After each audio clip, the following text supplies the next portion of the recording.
In this video, we will discuss setting up events. Rodeo Producer offers the ability to manage 3 competition types: rodeo competitions, barrel racing competitions, and team roping competitions.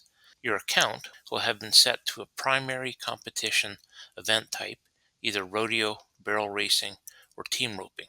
You can manage all event types with a simple click of a button to switch the event type. For your members, they will be able to view whatever competitions and events you have set up, as well as enter the various event types from the entry form. The event type option buttons are available on all admin pages where switching event types is available. We'll go to Rodeo Setup, Set Events. So the reason that we talk about events before we talk about rodeos is that in order to set up your rodeo, you will need to have your events in the database so that you can select which events to include in your rodeo. And we already have a list of events here in our demo. We will show you how to create new ones as well as edit existing and describe all the features here.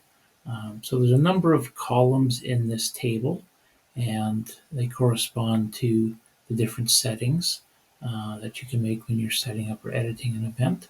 So probably best to display this by editing. So we'll start off with barrel racing.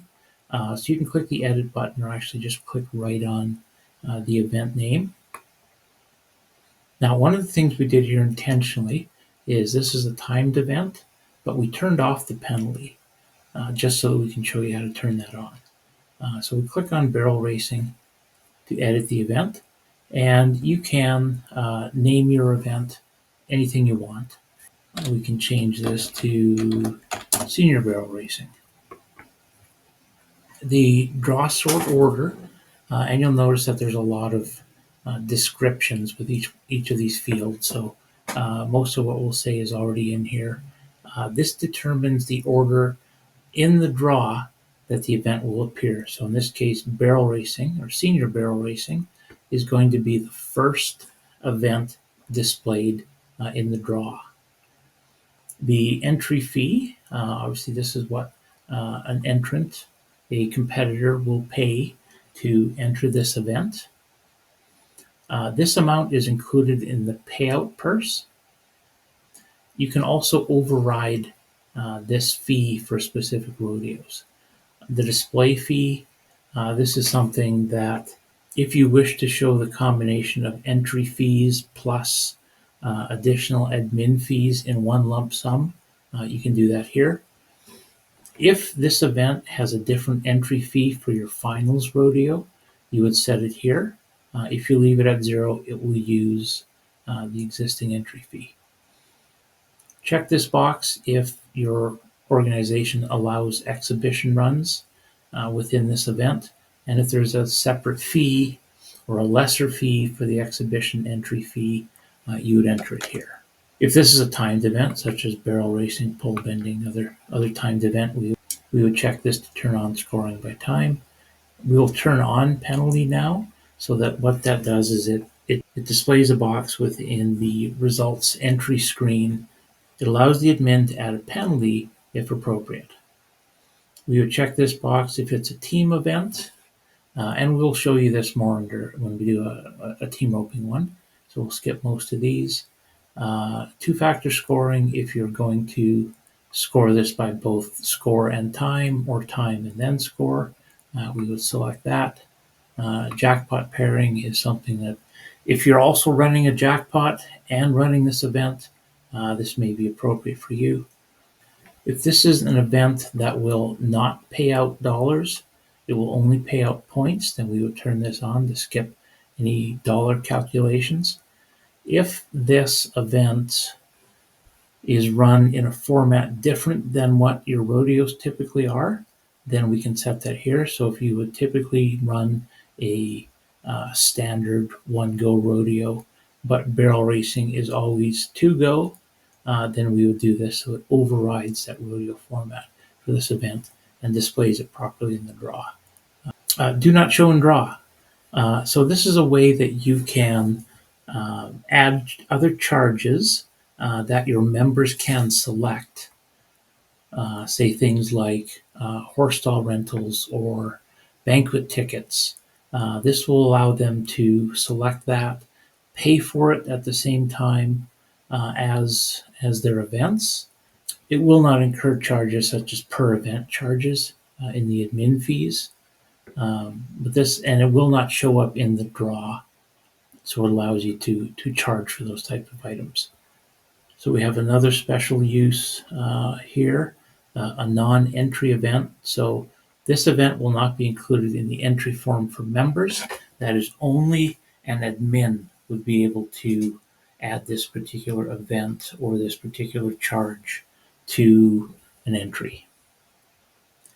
And if this is a rough stock event or if there will be stock assigned in, say, team roping, then we would check this box so that that makes that option available and visible on the various forms and reports. So we'll just turn off a few of these. And we did actually save or change the penalty. So we'll now hit the save. Oh, before we do that, you can also add a message here. So if you want to provide specific instructions to judges that will appear on the judges' cards, you can add that here. And it saves it, and now is senior barrel racing, and penalties are turned on. So we'll now skip down here to team roping, and we'll look at some of the team settings here. So we have it turned on so that it is a team event. We can specify the names of the roles for the team members, such as header and healer. In team events, we can also specify whether this event is going to use parent partners. So the entrant will be one of the roles and the parent will be the other role. So the parent will be opposite of whether the entrant chooses header or healer. And we can also set this so that the standings for this event are not broken into header and healer standings, that they are all combined into one, just a team event. So we'll turn these off for now. We also have the ability to do a three-person team event. The rest of these options will be similar to the other event that we demoed. We'll save this. And then we'll have a quick look at a rough stock event. So we'll go to Saddle Bronc. Obviously, there should be some different settings here. Another thing we want to point out is the entry fee can be different for every single event. It's not one entry fee for every event. You can set each event to be a different entry fee. This is not a timed event. Penalties don't typically apply for something like this, but what usually is that there's usually stock to assign, so we would make sure that one is turned on. And then if we made any changes, we would hit submit. We didn't actually make any changes, but we'll submit anyways. So most of the columns here display what we set in those forms. It will also display whether or not these particular events are included in some of the all-around categories. And when we discuss all-around standings and settings, we'll get more into that as well.